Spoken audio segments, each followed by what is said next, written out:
Oi! Sabia que eu estou com muita saudade de você? Verdade, estou com muita saudade.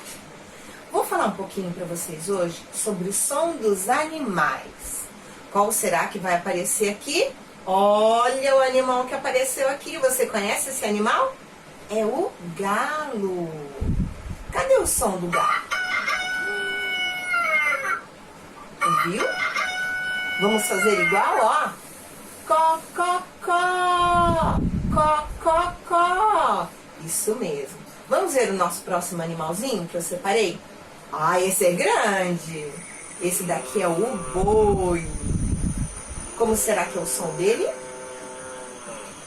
Viu? Faz uma curva, né? Ó.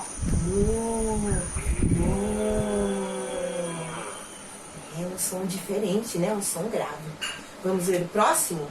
Ah, esse daqui é o seu cavalo. Ele relincha, ó.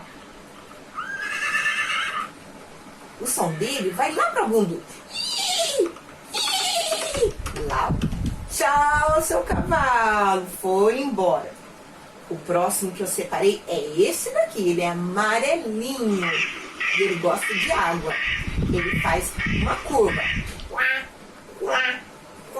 Você consegue fazer o mesmo som? Uhum.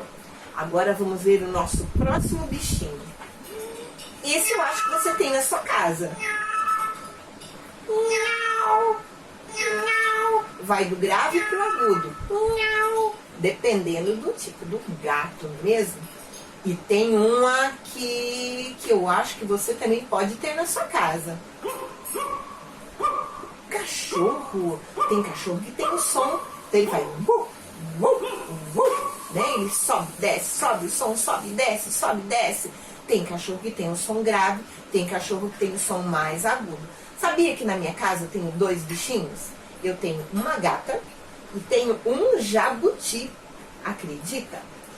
Agora, esse daqui eu gosto muito desse bichinho aqui, muito. Ele é fofinho, ele é branquinho e ele faz mé, mé, mé. Sabe, eu me lembrei de uma música que fala do bom pastor. A música fala assim: meu bom pastor é Cristo, com ele andarei. Mé, mé. Sempre, sempre, com ele andarei. Né, né. Conduz-me às águas calmas, com ele andarei. Né, né. Sempre, sempre, com ele andarei. Vamos cantar juntos? Ai, eu estou com uma saudade de cantar junto com você. Então vamos lá, vamos cantar juntos. Um beijo, um abraço e um queijo.